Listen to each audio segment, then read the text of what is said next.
G'day guys, and welcome back to the start of a new week and a start of a new sort of subtopic. Last time we spent some time looking at simple interest, which is where the interest accumulates consistently over a period of time, and then you get to withdraw it and you get all your interest as well as your original investment. However, that's not necessarily how banks and phone companies and all that sort of stuff charge you interest. What they do, and it's a little bit nasty, is that they charge you interest with what we call compounded.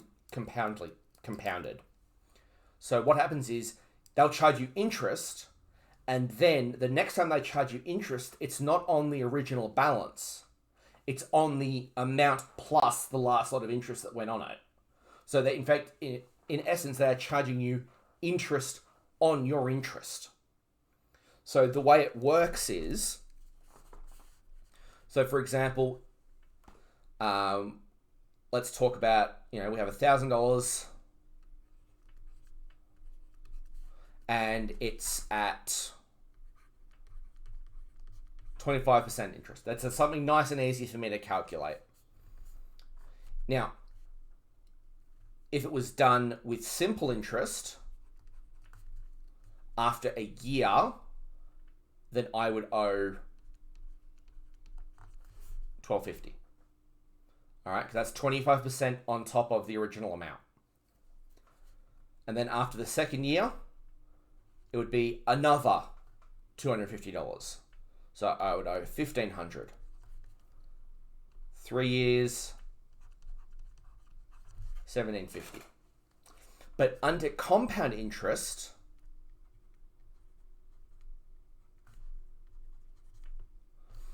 the first year would be $1,250 still. But then the next year, it would be $1,250 times 1.25. So in essence, the balance at the end of the year becomes the starting balance for my next year. So can someone use a calculator to tell me $1,250 times 1.25? $1,250 times 1.25.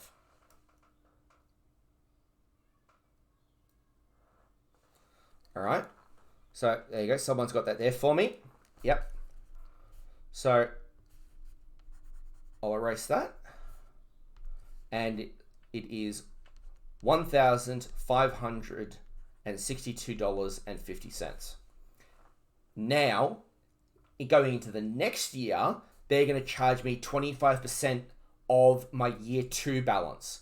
So can someone multiply it again by 1.25?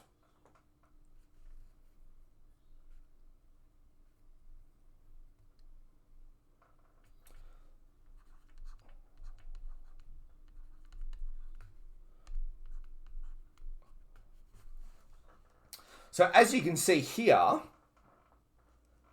through compound interest, I now owe a lot more money than what I would if I was simply doing it through simple interest. Hence why simple interest is called simple interest. It's simple, right? Whereas compounding interest means that I'm charging interest on the interest. Is it 1.3, 1.2? I would generally say 1.3 because the banks want to make as much money out of you as possible. So for comparison, after 4 years, it would be $2,000 under simple interest. Can someone please do the third year by 1.25 again?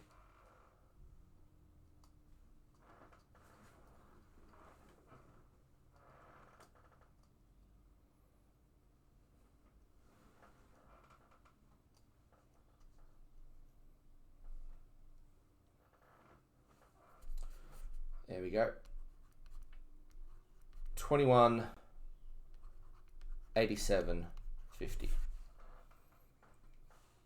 So if we were to draw it like a graph, what would that graph look like? So I'm going to very roughly here draw an axis. If I was charging it, if it was simple interest, what would my line look like? What shape would it be? It's going up by $250 every year, consistently. What sort of graph is that, guys?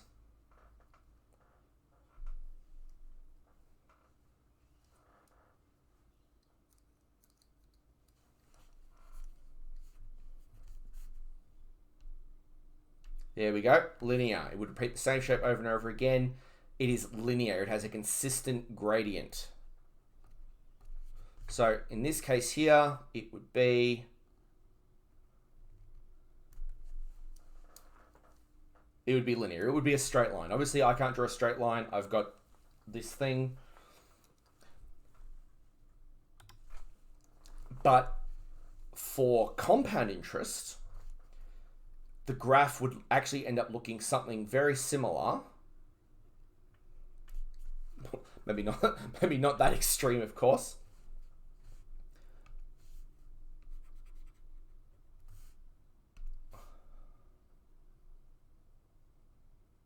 But it would go up and accelerate. So after a longer period of time, you would end up owing a lot more money. And that's why banks love it. So they charge you interest compounded, so that you end up paying back interest on the interest that you've already earned. Now, to be fair, they do the same for you when you're doing like a bank deposit or whatever, but it's obviously at a much lower rate.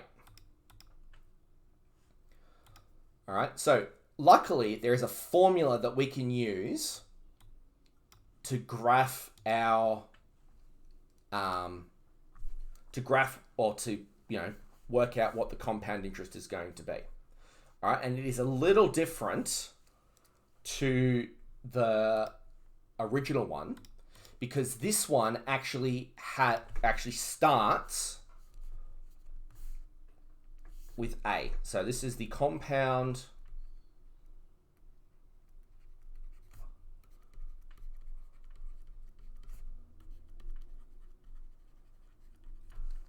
interest formula. So simple interest was I equals PRT over 100, but compound interest actually has A built into it.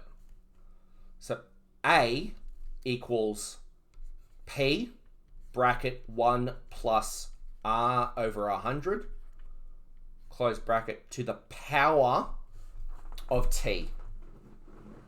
All right, so this is to the power of T. Now, A equals P, so A is still the total amount.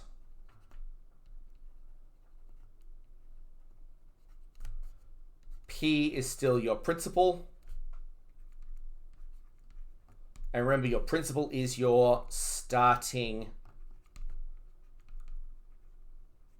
amount.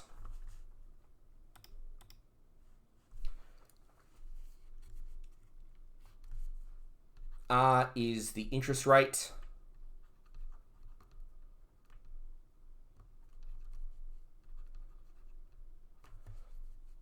And that's as a percentage. And then T is time in years. So, if I was to then give you a question, for example, so that asks you to find out how much interest was earned, well, then what you would do is you would use the additional formula. Interest equals A minus P to get the interest that was earned.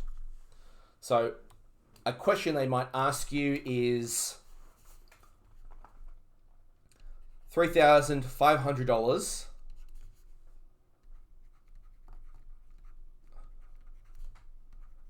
invested at 5%, and then they'll tell you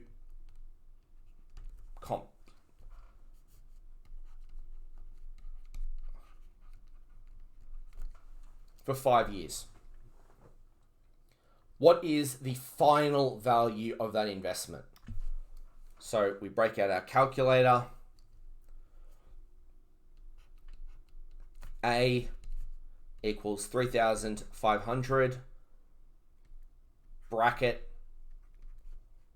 1 plus 5 over 100, close bracket to the power of 5.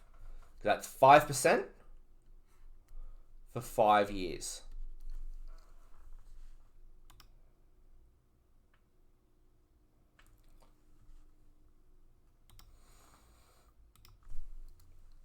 So if I were to simplify that and resolve some of these fractions, I would end up having to put into my calculator A equals 3,500 times 1.05 to the power of 5. So let's open up our CAS calculator.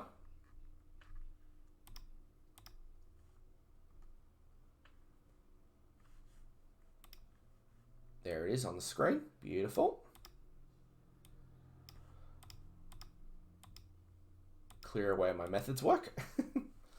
And we'll go 3,500 times bracket 1.05, close bracket. Now, what you're looking for is the power symbol, which is a little up arrow to the power of 5. It will then give you the answer of that. Now, it's going to ask you to round to the nearest cent. So that means that end bit there is going to round off, and it's going to round off to 99. So 4466.99. All right, remember, you can, if you can't find the arrow key on your CAS, you can also get it from in here. So for example, you might go 3,500 times, press, there's a button under Math 1, it is the second one down. That's a little box with a darker box above it, and it will still give you the same answer. All right, there should be an up arrow on the keypad on your CAS.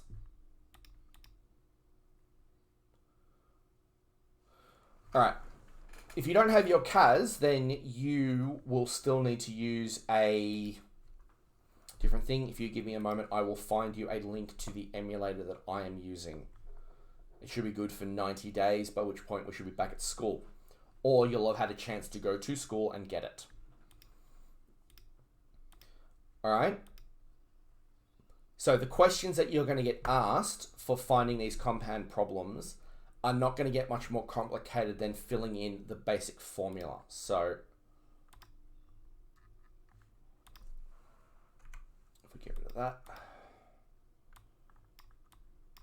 So at the very least, they might ask you if this is, for example, the interest rate, this is how long it was for, and this is the final amount, tell me what the principal was. They might be able to do that.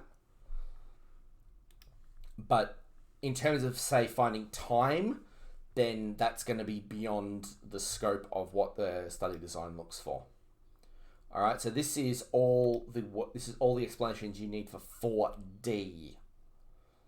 All right, so you're going to be asked to compare the simple interest and compound interest on these loans and investments.